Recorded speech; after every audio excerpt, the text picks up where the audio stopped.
My name is Ethan Mitchell, 27 years old, and I have spent my entire life standing in the shadow of my younger brother Brandon.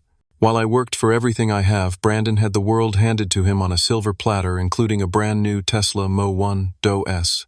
I never thought I would have to expose my own family, but when they tried to pin my brother's $80,000 mistake on me, I had no choice but to show them who I really am. Before I share my story, drop a comment, letting me know where you are watching from, and hit that like and subscribe button if you have ever been wrongfully blamed for something you did not do. I grew up in Brookline, a wealthy suburb just outside of Boston, Massachusetts.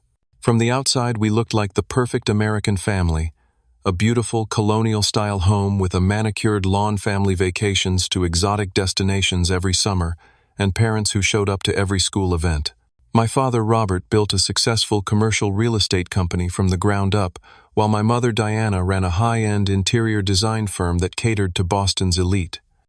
Their combined success afforded us a lifestyle that most would envy, but beneath the surface there was always an unspoken hierarchy in our home. From as early as I can remember, there were two sets of rules in the Mitchell household, one for me and an entirely different set for Brandon. When I turned 15, my parents informed me that if I wanted spending money, I needed to get a job. I spent my sophomore year of high school bagging groceries at the local supermarket, saving every penny I earned. Meanwhile, Brandon received a generous weekly allowance that exceeded my bi-weekly paycheck with no expectations attached. When I turned 16, I asked my parents if they would help me buy a car. My father looked up from his newspaper and said, "Son, nothing teaches responsibility like earning something yourself." I took those words to heart. I spent the next year and a half working extra shifts, eventually saving enough to buy a 10-year-old Honda Civic with 120,000 miles on it. The day I drove that car home was one of my proudest moments. 3 years later, when Brandon turned 16, our parents surprised him with a brand new Audi A4, his first car to learn responsibility, as they called it. When I expressed that this seemed unfair, my mother patted my shoulder and said, "Your brother needs more encouragement than you do, Ethan. You have always been so self-sufficient." This pattern continued throughout our education. I maintained a 3.9 GPA while playing varsity basketball and working part-time. When I got accepted to Boston University, my parents congratulated me but explained that they would only cover half of my tuition. The rest would be my responsibility through loans and scholarships. I accepted this arrangement without complaint and worked 20 hours a week at the campus bookstore while carrying a full course load. Brandon, on the other hand, barely maintained a 2.5 GPA in high school, spent most weekends partying, and had no extracurricular activities to speak of. When he was accepted to Northeastern University, likely due to a generous donation from our father, our parents threw him a lavish party and promised to cover all expenses, including a furnished apartment downtown, so he would not have to deal with the stress of dorm life. Despite having every advantage, Brandon dropped out after 3 semesters, claiming the program was not the right fit. Our parents immediately supported his decision and funded his enrollment in an expensive film production program in Los Angeles. 6 months later, he was back home, having decided filmmaking was not his passion after all. This cycle repeated with a business program the following year. Throughout all of this, I completed my computer science degree, took on student loans, and secured a good job at a software company in Boston. I lived in a modest 1-bedroom apartment, drove my reliable Toyota Corolla that had replaced my old Honda, and was slowly building my career. I had learned long ago that comparing my life to Brandon's would only lead to resentment, so I focused on my own path and tried to maintain a cordial relationship with my family. Every Sunday we would gather at my parents' house for dinner, a tradition my mother insisted upon to keep the family close. These dinners were exercises in restraint for me, as the conversation inevitably centered around Brandon's latest interests or my parents' attempts to help him find his path. My accomplishments at work were acknowledged with quick congratulations before the topic changed to something related to Brandon. My best friend Marcus, who had witnessed this dynamic since we were children, often questioned why I continued to subject myself to these dinners. "You are a glutton for punishment," he would say. But despite everything, they were still my family, and some part of me still craved their approval. My girlfriend Kayla, whom I had been dating for 2 years, was less patient with the situation. After attending several family dinners, she pointed out how my parents consistently undermined my achievements while praising Brandon for the smallest efforts. "They do not even realize they are doing it," she observed. "It is so ingrained in how they see both of you." I knew she was right, but I had made peace with it, or so I thought. That was until last spring when my parents invited the entire extended family over for what they called a special announcement. My Uncle James, my father's brother, and the only family member who seemed to see the unbalanced treatment, gave me a sympathetic look as my parents clinked their glasses to get everyone's attention. "We have wonderful news," my mother beamed. "Brandon has decided to pursue entrepreneurship, and we are thrilled to announce that we are backing his new venture in sustainable fashion." The room erupted in applause as my father added, "He will be launching his own clothing line, and we have set him up with all the resources he needs to succeed." I sat silently thinking about how I had approached them 6 months earlier about helping me with a down payment on a condo, a request they had declined because they believed taking on a mortgage would be too stressful for me right now. Uncle James leaned over and whispered, "Let me guess they are investing in this venture, the same way they invested in his DJ equipment last year." I nodded, remembering the $5,000 worth of professional equipment now gathering dust in their basement after Brandon's 3-week interest in becoming a music producer. As everyone gathered around Brandon to hear about his business plan, which seemed to consist mainly of vague references to sustainable materials and ethical manufacturing, I stepped outside for some air. I was not jealous of the opportunities given to my brother. I had built a life I was proud of through my own efforts. What bothered me was the consistent message that Brandon was somehow more deserving of support and second chances than I was. Little did I know that this announcement was just the prelude to an even more egregious display of favoritism that would finally push me to my breaking point. It was a warm Friday evening in June when my parents invited Brandon and me to a special dinner at Morton's Steakhouse, my father's favorite restaurant for celebrating important occasions.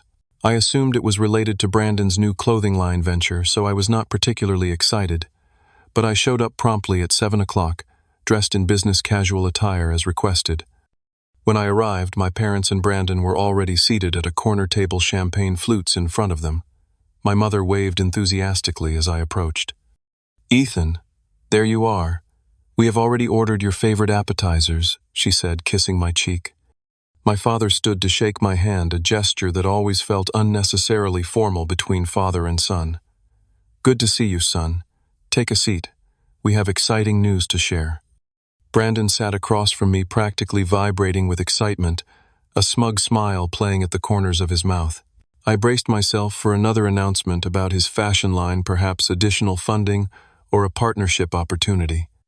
After we had ordered our main courses and the server had refilled our champagne, my father cleared his throat and pulled a small box from his jacket pocket.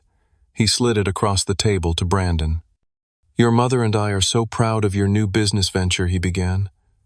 "We know that image is everything in the fashion industry, and an entrepreneur needs to make the right impression. So we decided you need the right vehicle to reflect your brand's values." Brandon opened the box with theatrical slowness, though he clearly knew what was inside. He pulled out a key fob with the unmistakable Tesla logo and let out a whoop that turned heads throughout the restaurant. "No way you got me a Tesla." "Which model?" he demanded, his voice loud enough to be heard at nearby tables. My mother beamed. "A Mo 1, Doe S, of course. The plaid version.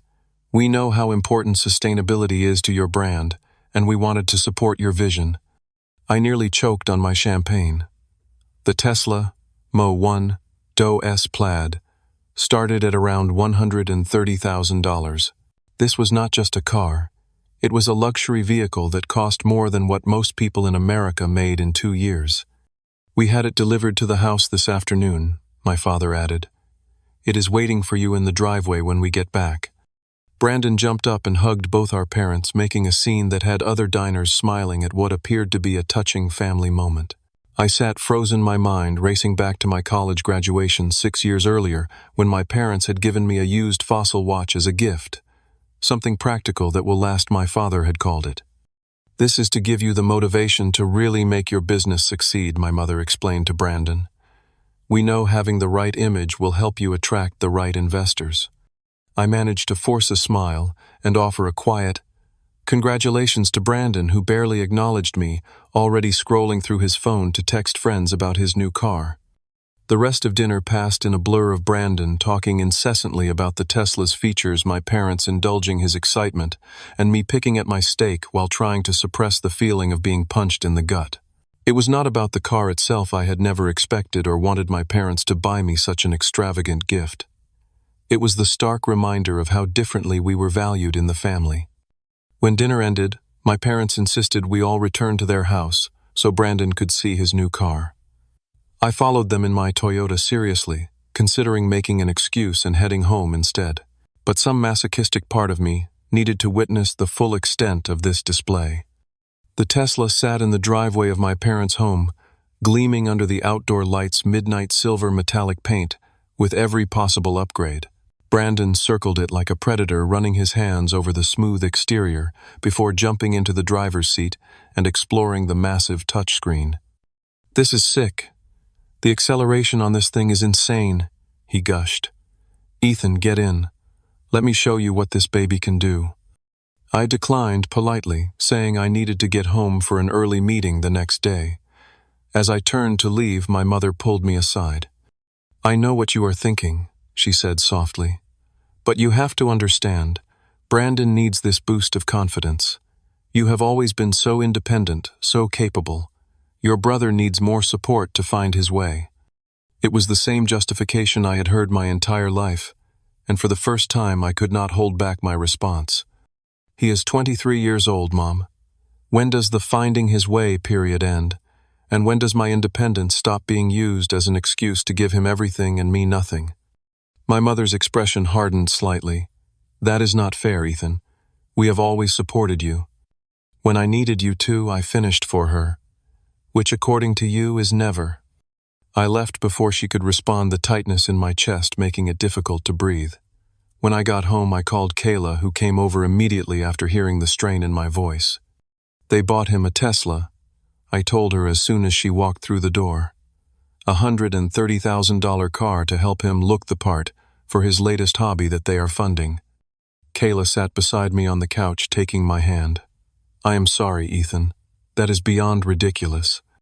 Am I crazy for being upset? I mean, I do not even want a Tesla. I just want." I trailed off, not knowing how to articulate what I was feeling. "You want them to value you as much as they value him," Kayla finished. "That is not crazy. That is completely reasonable." The next morning I woke to a barrage of texts from Brandon, all pictures of him posing with his new Tesla in various locations around the city. The final message read, "Bro, I need you to take some professional-looking shots of me with the car for my Instagram. Business promotion. Can you do it this weekend?" I did not respond right away, still processing my feelings about the whole situation. Marcus called later that day during my lunch break. "I heard about the Tesla," he said. "Brandon has posted about 50 photos of it already." "Of course he has," I sighed. "You know what the worst part is," Marcus continued. "Your parents are enabling him to keep being a child. They are not doing him any favors." I knew Marcus was right.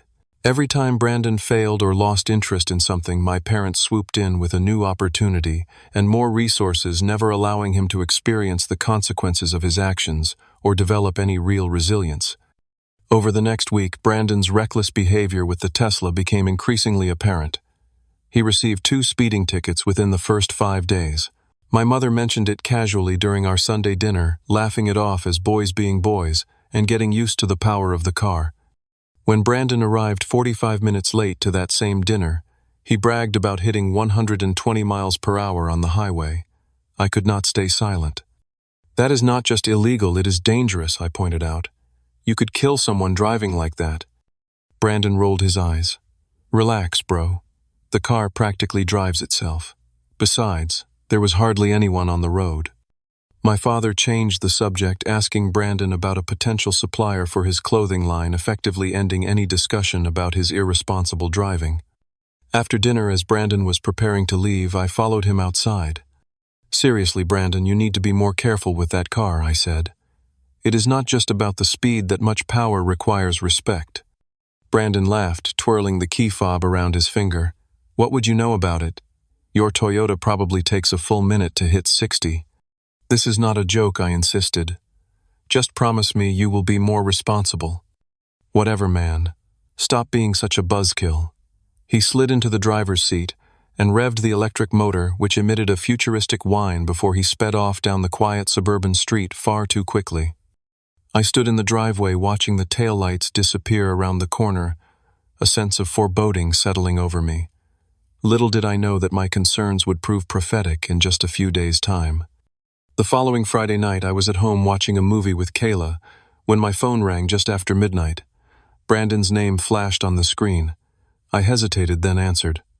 Ethan, I need a favor. Brandon slurred the background noise of music and voices, indicating he was at a party. What is it? I asked, already anticipating the answer. I am at this party in Somerville and I have had a few drinks. Can you come pick me up? I do not want to leave the Tesla here overnight. I looked at Kayla, who had heard enough to understand the situation. She nodded already, reaching for her shoes. Text me the address, I told Brandon. I will be there in 20 minutes. Do not drive anywhere. You are the best, bro. Brandon replied, his words running together slightly. Kayla insisted on coming with me. I do not trust him to be straight with you, she said as we got into my car. He might try to convince you he is fine to drive. We arrived at a large house in Somerville, where the party was in full swing, music pulsing through the open windows. Brandon was waiting outside, leaning against his Tesla, which was parked haphazardly at the curb. As I approached, I could immediately tell he was more intoxicated than he had sounded on the phone. His eyes were unfocused and he swayed slightly, even while leaning against the car. Finally, he exclaimed when he saw me, Let me grab my jacket from inside, and we can go. While he stumbled back toward the house, I examined the Tesla. The midnight silver paint gleamed under the streetlights, and I noticed a small scratch on the front bumper that had not been there before. Brandon returned a few minutes later, jacket in hand. All right, let us roll. You drive your car and I will follow you home. I stared at him in disbelief. You are not driving anywhere, Brandon. You are clearly drunk. I am fine, he insisted, fumbling with the key fob. I have only had like 3 beers. The smell of alcohol coming off him suggested otherwise. No way. Give me your keys. I will drive your car and Kayla can follow in mine. Brandon's face darkened. Stop treating me like a child. I know how to drive my own car. Brandon, you will get arrested for DUI if you drive right now, or worse, you could hurt someone, I said firmly. Give me the keys. He attempted to move past me toward the driver's side door. I stepped in front of him, blocking his path.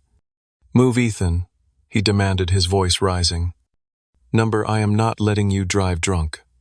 Brandon suddenly shoved me hard, causing me to stumble backward. Who do you think you are, my babysitter? This is my car and I will drive it if I want to. Kayla stepped between us. Brandon, be reasonable. Ethan is just trying to help you. A small crowd had gathered from the party, watching the confrontation with interest. Brandon, noticing the audience, seemed to become more agitated. Fine, he eventually spat, tossing the key fob at me with more force than necessary. Take the damn car. I will ride with Kayla. I caught the keys and nodded, relieved he had finally seen reason. Good decision, let us go. We arranged for Kayla to drive my Toyota with Brandon as her passenger while I drove the Tesla. As I adjusted the seat and mirrors in the luxury vehicle, I could not help but feel a twinge of resentment, not for the car itself, but for what it represented. Another example of my brother being rewarded, despite his irresponsible behavior. The drive back to my parents' house was tense. In my rearview mirror, I could see Brandon gesticulating angrily in the passenger seat of my Toyota. When we arrived, he stormed out of the car before Kayla had fully stopped and stomped toward the house without a word to either of us. That went well, Kayla remarked dryly, as she joined me beside the Tesla.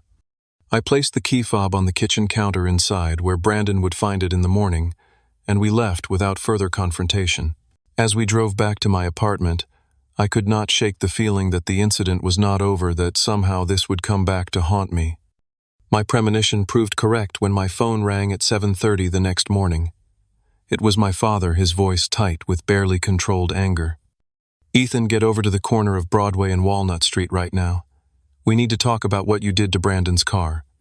Before I could respond, he had hung up. Confused and concerned, I quickly dressed and drove to the location my father had specified, a quiet intersection about a half-mile from the party house where I had picked up Brandon the night before. As I turned the corner, my stomach dropped. The Tesla was wrapped around a tree, its front end completely crushed, airbags deployed, and broken glass scattered across the pavement. My parents stood next to it looking grim while Brandon sat on the curb with his head in his hands. I parked and approached slowly, still trying to process the scene. What happened? I left the car at the house last night. My father turned to me, his face red with fury. Drop the act, Ethan. Brandon told us everything. Everything about what I asked, genuinely confused. My mother stepped forward, her voice trembling. How could you do this? Taking Brandon's car in the middle of the night because you were jealous. We raised you better than this. I looked from my parents to Brandon, who was now watching me with a strange mix of defiance and satisfaction in his eyes. Suddenly I understood what was happening. Wait, you think I crashed the car? I asked incredulously. Brandon heard you leave at around 3 in the morning, my father continued. He saw you from his window taking the keys from the counter and driving off in his Tesla. He tried calling you, but you did not answer. I was speechless. This was so far from the truth that I could hardly process it. That is completely false. I drove the Tesla to your house last night because Brandon was too drunk to drive. I left the keys on the counter and went home with Kayla. I never came back. Brandon stood up, his performance worthy of an Oscar. Why are you lying? I saw you, Ethan. You have always been jealous of everything I get. You could not stand that Mom and Dad bought me this car. This is insane, I said, turning to my parents. I was home with Kayla all night after dropping off Brandon. Check my phone's location history if you do not believe me. My mother shook her head sadly. Your phone could have been anywhere. You could have left it at home. So you believe him over me. Without any evidence, I could not keep the hurt from my voice. My father stepped closer, lowering his voice. The evidence is right there, he said, pointing to the wrecked Tesla. And your brother has no reason to lie about this. I laughed bitterly at that. No reason except avoiding responsibility for his own actions, which has been his specialty his entire life. That is enough, my father snapped. The insurance will not cover this because they consider it unauthorized use. The repairs will cost at least $30,000, and you are going to pay for them. I stared at him in disbelief. I am not paying for a car I did not crash. My mother's eyes filled with tears. Ethan, please, just take responsibility for what you did. We can work out a payment plan if you need to. It was at that moment that I realized how completely the family dynamic was broken. Not only was Brandon lying, but my parents were so invested in their perception of him as the one who needed protection that they were willing to believe the worst of me without question. Call me when you are ready to hear the truth, I said quietly, turning to leave. If you walk away from this, Ethan, my father called after me, do not bother coming to Sunday dinner or any family event until you make this right. I paused but did not turn around. I guess I will see you when you come to your senses then.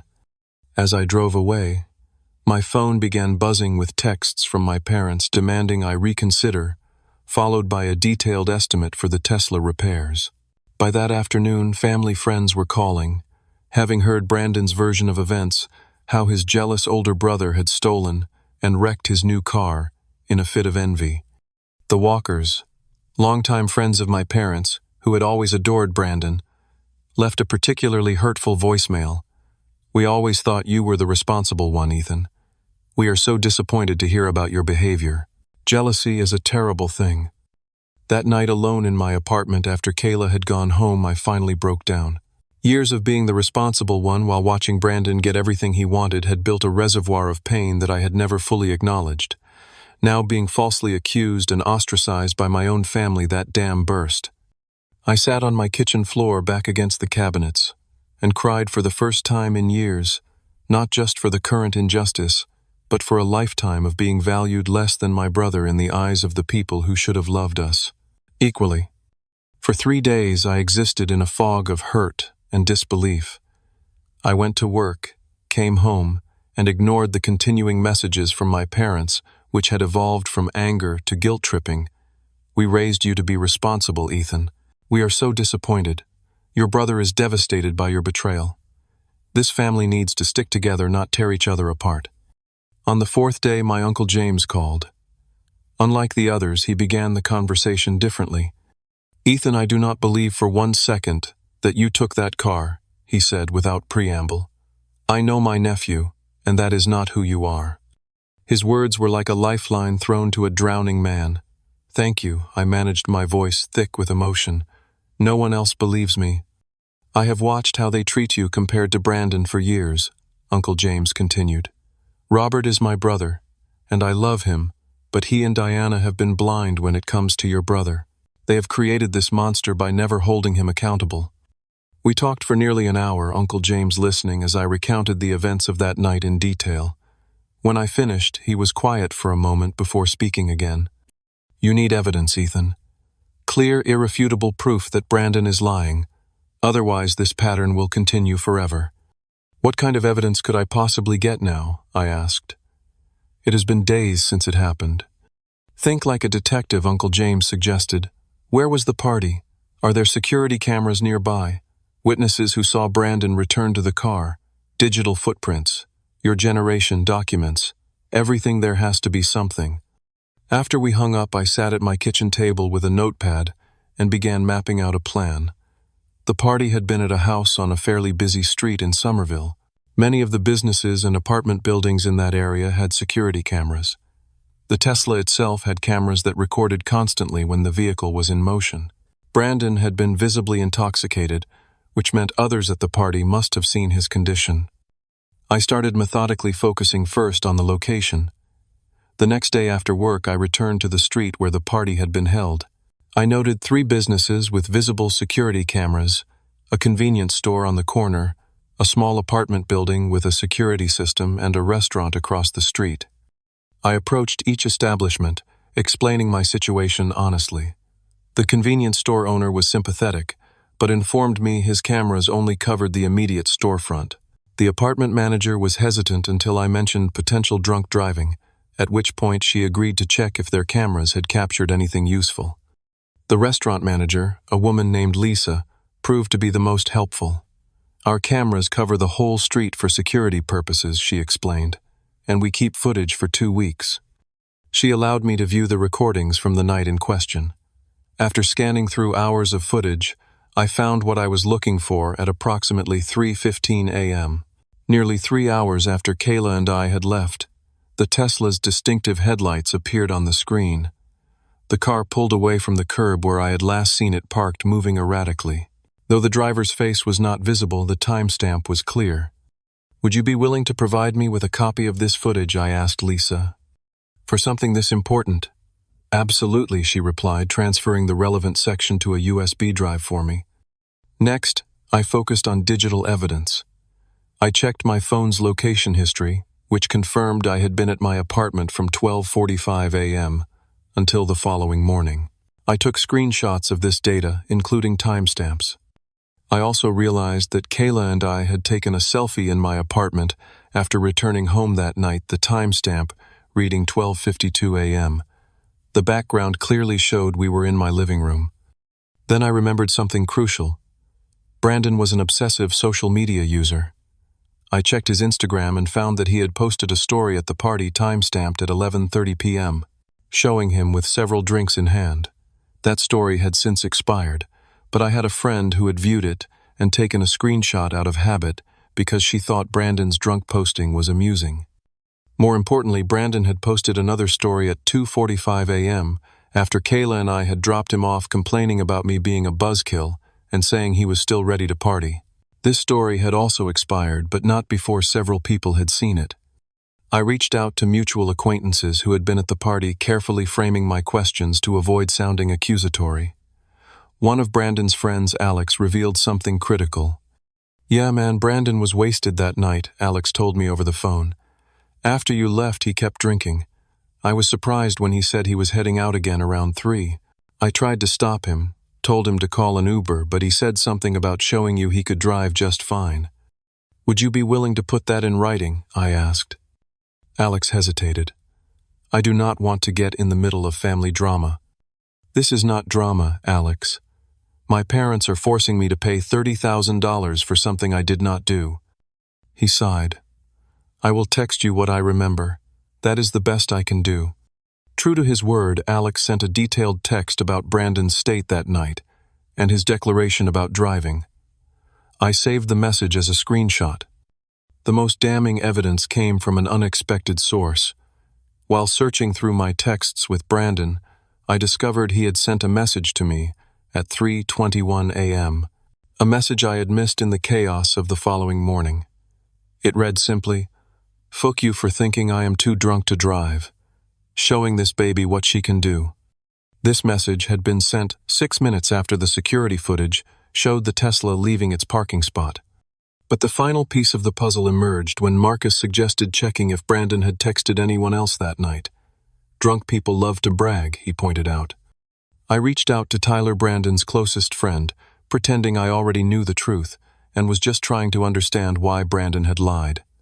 Listen, I know Brandon took the car after I dropped him off, I said when Tyler answered my call. I have the security footage. I just want to know why he is blaming me. Tyler, believing I knew everything, opened up immediately. He texted me right after he crashed, man. He was freaking out about what your parents would do. I told him to call them and come clean, but he said they would kill him if they found out he was driving drunk. So he decided to blame me instead, I asked, trying to keep my voice level. He said they always believe whatever he tells them about you, Tyler admitted, sounding uncomfortable. I told him it was messed up, but he was panicking. Do you still have those texts? I asked. Yeah, I never delete anything. You want me to send screenshots? That would be extremely helpful, I said, hardly believing my luck. Within minutes, Tyler had sent me screenshots of his conversation with Brandon from that night. The messages clearly showed Brandon admitting to the crash and deliberately planning to blame me. Over the course of a week, I had compiled an airtight case security footage showing the Tesla leaving hours after I had gone home, location data proving I was in my apartment, social media posts showing Brandon was still awake and drinking. After I left him, witness accounts of his intoxication and intention to drive, and finally text messages in which he admitted to the crash and his plan to frame me. I organized everything chronologically in a digital folder, making multiple backups. As I reviewed the evidence, I felt a complex mix of emotions, vindication that I could prove my innocence, but also profound sadness that it had come to this. My own brother had deliberately tried to destroy my relationship with our parents and force me to pay for his mistake. Kayla came over that evening to review what I had gathered. As she scrolled through the evidence, her expression grew increasingly troubled. This is so much worse than I thought, she said quietly. He did not just lie in the moment this was calculated. He saw an opportunity to avoid consequences and took it regardless of how it would affect you. The question now is what to do with all of this, I said. Part of me wants to just email everything to my parents and be done with it. No, Kayla said firmly. This needs to happen in person. They need to see your face when the truth comes out, and more importantly, they need to see Brandon's face when he is confronted with evidence he cannot deny. I knew she was right. This was not just about clearing my name. It was about finally addressing the dysfunctional family dynamic that had allowed this situation to develop in the first place. I will call them tomorrow, I decided. Request a family meeting to discuss the situation. They will think I am coming to apologize and agree to pay for the repairs. Are you ready for this? Marcus asked when I told him my plan the next day. This is going to change your family forever. I thought about his question carefully before answering. The family I thought I had never existed in the first place. Maybe it is time to build something real from the ashes. The following Saturday, I arrived at my parents' house at the agreed-upon time of 4 o'clock. I had dressed deliberately in a button-down shirt and slacks, professional, serious attire that matched the gravity of what I was about to do. I carried a laptop bag containing my computer and a USB drive with all the evidence, as well as printed copies as backup. My mother answered the door with a tight smile. Ethan, we are so glad you decided to come. We have been worried about you. The living room had been arranged like a tribunal. My father sat in his leather armchair, my mother took her place on the sofa, and Brandon lounged in the window seat, a smug expression on his face. He clearly believed this meeting was about my surrender and apology. Before we start, my father began, we want you to know that we appreciate you coming to resolve this situation. Family needs to stick together even through difficult times. I nodded but remained standing. I agree that family is important. That is why I am here, because the truth matters, especially among family. My father frowned slightly at my tone. Well, we know the truth, Ethan. What matters now is how we move forward. We have worked out a payment plan that should be manageable with your salary. I am not here to discuss a payment plan, I interrupted calmly. I am here to show you what actually happened that night. Brandon shifted uncomfortably in his seat, the first sign of nervousness I had seen from him. We already know what happened, he said quickly. Can we just move on? No, we cannot, I replied, opening my laptop on the coffee table. What you all think happened and what actually happened are very different things. My mother sighed. Ethan, prolonging this is not helping anyone. Please just give me 15 minutes to show you what I have found. After that, if you still believe I should pay for the repairs, I will leave and never bring it up again. My father hesitated, then nodded curtly. 15 minutes. I began methodically, starting with a timeline of events that night. At approximately 11:45 p.m., Brandon called me to pick him up from a party because he was too intoxicated to drive. Kayla and I arrived at approximately 12:15 a.m. Brandon was visibly drunk, as these photos from his own Instagram show. I displayed the screenshots of Brandon's social media posts from the party, including the ones showing him with multiple drinks. After an argument in which Brandon initially insisted he could drive, I took his keys and drove the Tesla back here, while Kayla drove Brandon in my car. We arrived at approximately 12:35 a.m., at which point I placed the keys on the kitchen counter and left with Kayla. We returned to my apartment at 12:45 a.m. I showed them the selfie Kayla and I had taken in my apartment with its timestamp, followed by screenshots of my phone's location data, showing I remained at my address until the following morning. Brandon was now sitting upright, his casual demeanor replaced by tense alertness. That does not prove anything.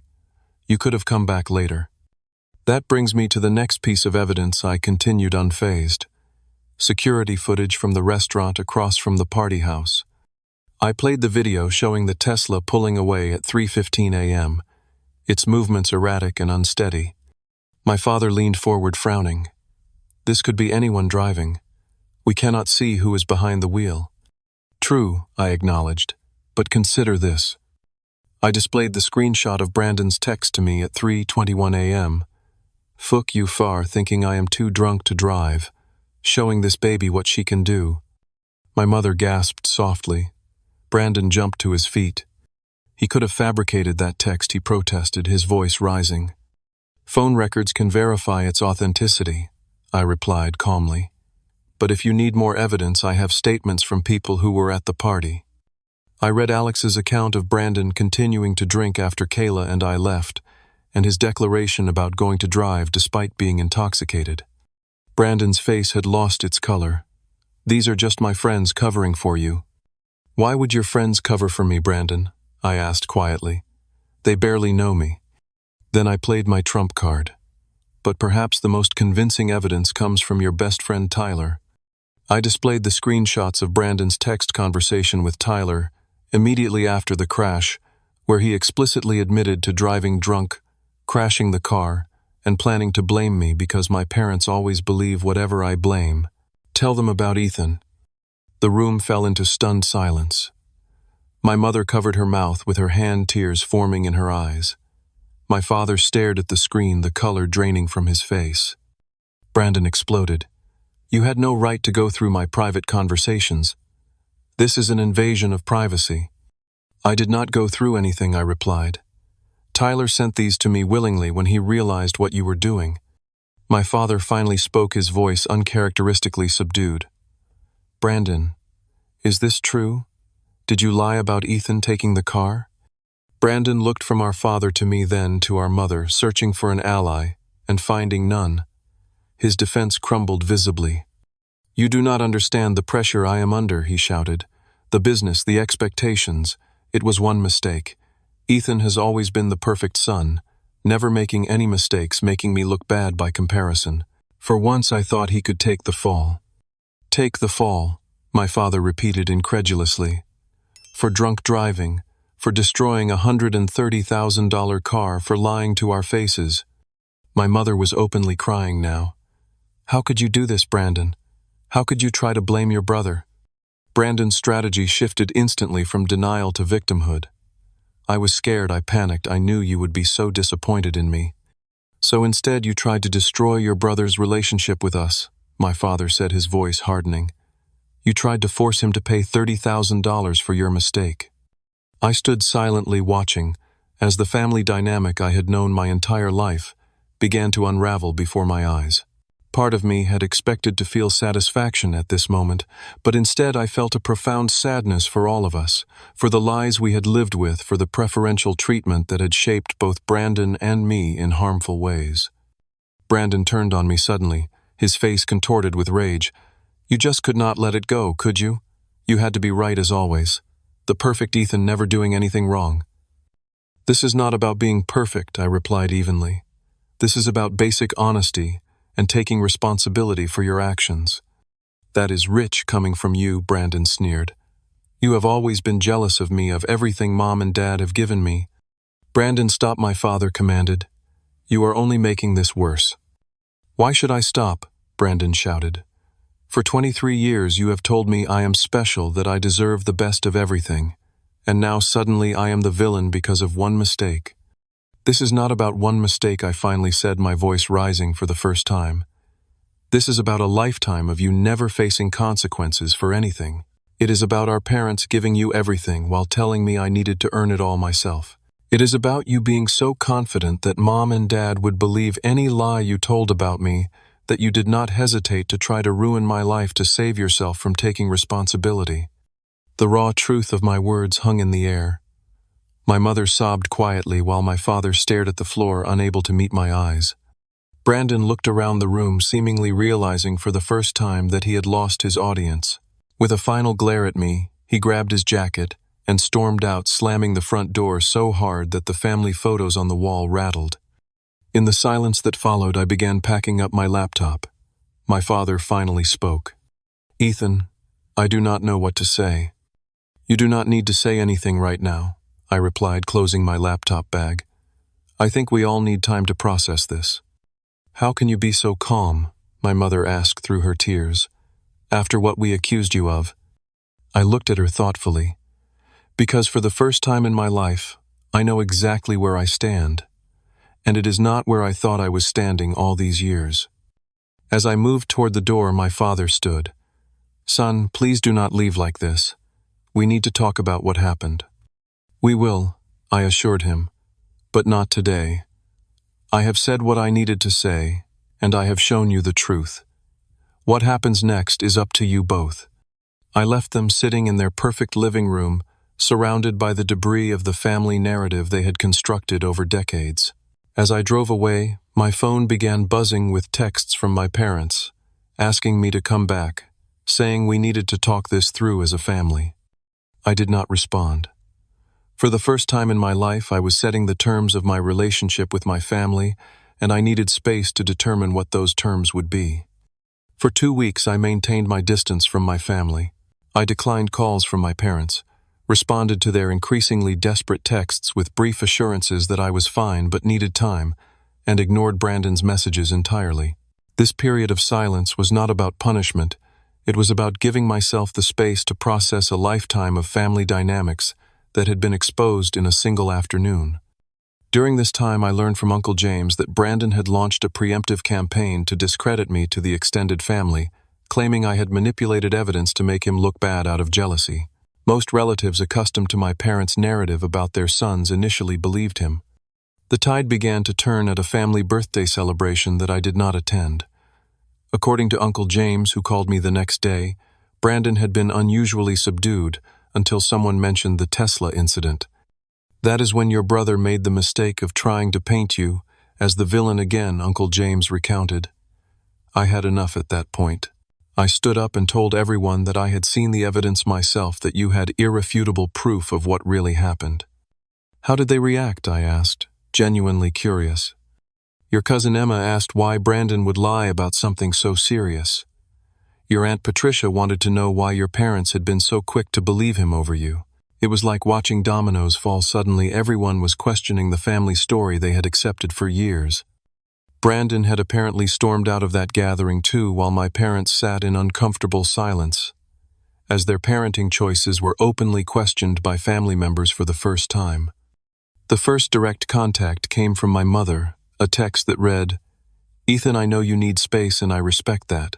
I just want you to know that I am so sorry. What we did was unforgivable. When you are ready, I would like to talk." It was the first time I could remember my mother acknowledging she had made a mistake regarding Brandon, let alone apologizing for it. I did not respond immediately, still sorting through my feelings. 3 days later, my father sent an email, formal and businesslike, as was his way. "Ethan, I hope this message finds you well. After considerable reflection on the events of the past month, I feel it is necessary to address the serious errors in judgment that occurred. The fact that your mother and I were so quick to believe Brandon's account without giving you the benefit of the doubt represents a failure on our part as parents. We have initiated discussions with Brandon about his actions and the consequences thereof. When you feel ready to re-engage, I believe it would be productive for us to discuss how to move forward as a family. While I understand that trust has been severely damaged, I hope we can begin the process of repair. Regards, Dad." The email was stiff and formal, but coming from my father, it represented a significant admission of wrongdoing. Still, I noted that he framed the issue as a single incident rather than acknowledging the years of preferential treatment that had enabled Brandon's behavior in the first place. Brandon's message came a few days later, a text that read, simply, "I messed up.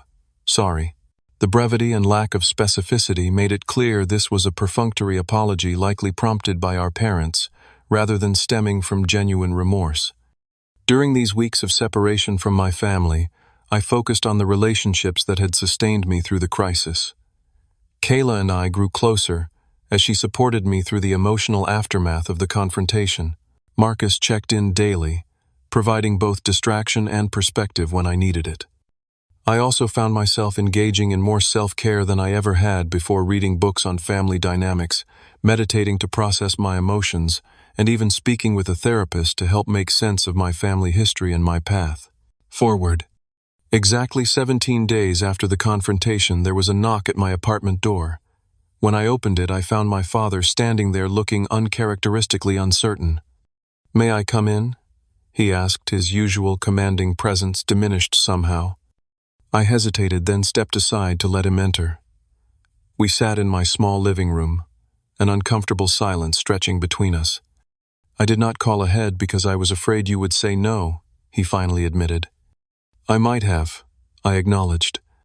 My father looked around my modest apartment with new eyes, as if seeing it, and by extension my life, clearly for the first time.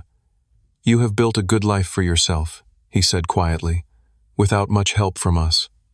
"I did what you told me to do," I replied. "I earned everything myself." He winced slightly at having his words reflected back to him. "I thought I was teaching you self-reliance. I thought it was the right thing to do. With Brandon," he trailed off. "With Brandon, you thought the right thing was to give him everything without requiring any effort or responsibility. I finished for him." My father nodded slowly. "We thought he needed more support, more confidence. We were trying to help him find his way. And instead you created a person who believes he is entitled to everything and responsible for nothing." The blunt assessment hung in the air between us. My father did not argue. "Your mother and I have been doing a lot of thinking," he said after a long pause, "about the way we raised you both, about the different standards we set. We did not see it clearly until now." It was the closest my father had ever come to admitting a fundamental flaw in his parenting approach. I remained silent, waiting for him to continue. "Brandon moved out yesterday," he said. "We told him he needed to find his own place, get a real job, and start paying his own bills. He did not take it well. I could imagine the scene. Brandon, who had never faced real consequences in his life, suddenly confronted with basic adult expectations. "That must have been difficult," I said, not without sympathy. Years of enabling would make this transition painful for everyone involved. "It was necessary," my father replied firmly. "Long overdue." We talked for nearly 2 hours, covering ground we had never explored before. For the first time, my father listened more than he spoke, asking about my experiences growing up, my perspective on family events I had previously kept to myself. Though he occasionally became defensive, he made a visible effort to hear me out. As he prepared to leave, he hesitated at the door. "Your mother would very much like to see you, when you are ready." 3 days later, I agreed to meet my mother for coffee at a neutral location, a cafe halfway between my apartment and their house. She was already waiting when I arrived, looking smaller and more vulnerable than I was accustomed to seeing her. Unlike my father's somewhat clinical approach, my mother's emotions were raw and immediate. "I cannot stop thinking about how we failed you," she said, tears forming almost immediately. "How I failed you. I always told myself I was being fair, that you were stronger and did not need the same support Brandon did. But that was not fair at all, was it?" Her acknowledgement was more direct than my father's had been, and it caught me off guard. "No," I replied honestly, "it was not. I convinced myself that loving my children equally meant giving them different things based on what I thought they needed," she continued. "But somewhere along the way I stopped seeing what you actually needed. Acknowledgement, support, belief, and only saw what I wanted to see." We talked about specific moments throughout my childhood and young adulthood when I had felt overlooked or undervalued. Unlike previous conversations where she had dismissed my feelings or justified the disparate treatment, this time she listened with genuine remorse. "I cannot change the past," she said finally, "but I want to do better moving forward. If you will let me." The conversation was painful but cleansing in a way I had not anticipated. As we parted, my mother hugged me tightly and whispered, "I am so proud of the man you have become, Ethan, despite us, not because of us." A week later, I received an email from both my parents suggesting family therapy to address the patterns that have damaged our relationships with both our sons. It was a step in the right direction, though I noted the subtle framing that positioned the problem as affecting both Brandon and me equally, rather than acknowledging that Brandon had been harmed by overindulgence while I had been harmed by overindulgence. Emotional neglect. Still, it was progress. I agreed to attend an initial session with the caveat that I would decide after that whether to continue. During this period, Brandon's behavior followed a predictable pattern. After moving into an apartment that our parents were still partially subsidizing, he continued to struggle with basic adult responsibilities. He was hired at an entry-level marketing position that a friend of my father had arranged, only to be fired 3 weeks later for repeatedly arriving late and unprepared. Rather than learning from this experience, Brandon blamed his boss for having it out for him and complained to our parents about the impossible expectations of the working world. For the first time, however, they did not immediately rescue him. My father offered to help him update his resume, but made it clear that finding the next job was Brandon's responsibility. This new approach led to increased tension between Brandon and our parents. Uncle James reported that Sunday dinners had become strained affairs with Brandon, alternating between sullen silence and outbursts about how unfairly he was being treated. The irony that this was exactly how I had been treated my entire life seemed lost on him. As I observed these changes from a distance, I experienced a complex mix of emotions. There was validation in seeing my parents finally recognize the harmful patterns in our family, but also sadness for the years lost to those patterns. There was sympathy for Brandon, who was ill-equipped for the real world due to our parents' enabling but also lingering anger at his willingness to sacrifice me to protect himself. Kayla helped me navigate these conflicting feelings. "You can acknowledge the progress without pretending everything is fixed," she pointed out. "And you can feel sorry for Brandon while still holding him accountable for his choices. I keep wondering if I should have done this years ago," I admitted to her one evening as we discussed the ongoing family situation. "Stood up for myself, forced them to see what was happening." Maybe she acknowledged, "But you were not ready then, and they might not have been ready to hear it. Sometimes things happen when they need to happen."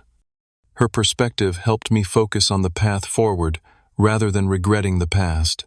I began to see that while I could not change my family's history, I could influence its future by maintaining clear boundaries and honest communication. When I spoke with Marcus about whether to forgive my family, particularly Brandon, he offered characteristically straightforward advice. Forgiveness is not about wiping the slate clean. It is about deciding not to let their actions define your life moving forward. You can forgive without forgetting or trusting them immediately. It was this conversation that helped me formulate my approach to family healing, not rushing to declare all wounds healed, but being open to gradual demonstrated change while protecting my own emotional well-being. 6 months after the confrontation that had shattered our family's carefully constructed narrative, we gathered for Thanksgiving at my parents' house. The dynamics in the room were markedly different from any holiday gathering I could remember. Brandon sat quietly at one end of the table, his usual domination of the conversation noticeably absent. He had finally secured a job at a retail store, not the glamorous career he had envisioned, but honest work that he had obtained without our parents' intervention. Though he still struggled with showing up consistently, he had managed to keep this position for nearly 2 months, a small but significant sign of growth. My parents had undergone the most visible transformation. The family therapy sessions, which I had ultimately agreed to continue, had created a space for honest communication that had been lacking for decades. My father, always stoic and certain, had begun to acknowledge his role in creating the unhealthy family dynamic.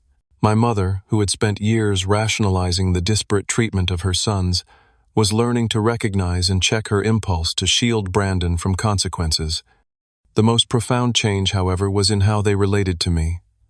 For the first time in my adult life, my parents asked genuine questions about my work, my goals, and my perspective. They listened when I spoke, without immediately shifting attention to Brandon. When I mentioned a promotion I had received at work, they celebrated it without qualification. "We would like to take you and Kayla out to dinner to celebrate," my father offered. "Somewhere nice, your choice." In the past, such an offer would have been extended only to Brandon, with my achievements deemed expected, and therefore unremarkable. The change was subtle but significant. Brandon, for his part, still harbored resentment toward me for ending what he saw as his entitled way of life. He was cordial but distant occasionally, making passive-aggressive comments that revealed his lingering bitterness. "Must be nice to be the golden child now," he muttered during dessert after our mother had asked about my plans to possibly buy a condo. In the past, such a comment would have been ignored or even validated by our parents. This time my father fixed Brandon with a stern look. "That is enough, Brandon. Your brother's success is not a slight against you."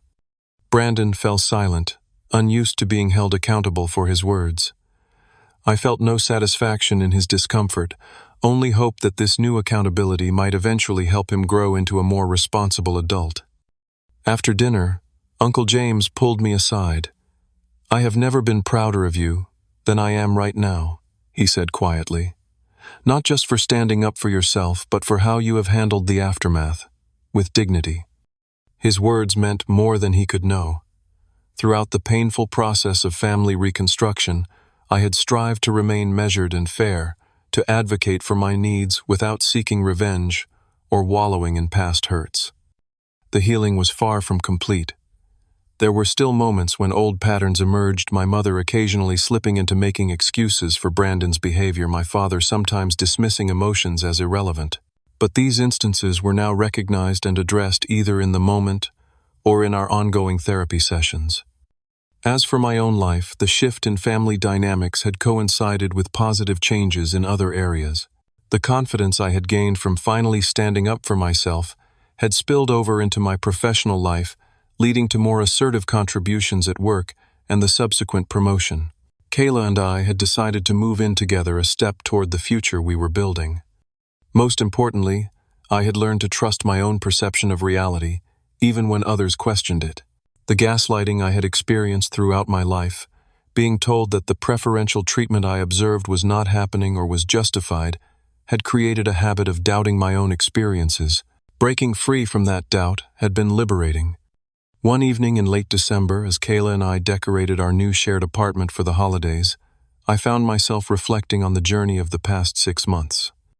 I never expected that exposing the truth about the Tesla would change everything so fundamentally, I told her, as we hung lights around the living room window. It was never really about the car, she pointed out. The car was just the catalyst that finally made the underlying issues impossible to ignore. She was right, of course. The Tesla incident had merely been the breaking point in a lifetime of imbalance. The crash had damaged more than just an expensive vehicle, it had cracked the foundation of lies our family had been built upon. And paradoxically, that destruction had created the opportunity for something healthier to emerge. Brandon and I would likely never have the close brotherly relationship that might have developed under different circumstances. Too much water had passed under that bridge. But we were learning to interact with a new honesty, without the artificial hierarchy that had previously defined our relationship. My parents were working to repair the damage their unequal treatment had caused, though I recognized that old habits died hard. Their progress was inconsistent but genuine, and I had made peace with the fact that perfect fairness was an unrealistic expectation. What mattered was their willingness to acknowledge the past and commit to doing better. As for me, I had discovered strength. I did not know I possessed the courage to stand firm in my truth, even when those I loved tried to deny it. That knowledge could never be taken from me regardless of what happened with my family in the future. The lesson I carried forward was both simple and profound. Self-respect must come before family peace. Real love includes accountability. Standing up for yourself is not selfish, it is necessary. And sometimes the hardest step to take is standing up to those you love even when you know it will cause pain. The truth has a way of surfacing no matter how deeply it is buried or how convincing the alternative narrative might be. In exposing that truth, I had not only cleared my name, but had also unexpectedly created the possibility of healing for everyone involved. The journey continues, with progress measured not in grand gestures, but in small moments of honesty, accountability, and genuine connection. It is a path we are all still learning to walk, sometimes stumbling, sometimes striding forward with confidence, but always moving towards something more authentic than what came before. Have you ever had to stand up to your family to protect yourself? How did you handle that difficult situation? I would love to hear your stories in the comments below. And if this story resonated with you, please hit that like button and subscribe to my channel for more real-life experiences. Share this with someone who might need to hear that standing up for themselves is not just okay, it is necessary. Thank you for listening, and remember that sometimes the most difficult steps we take lead us exactly where we need to be.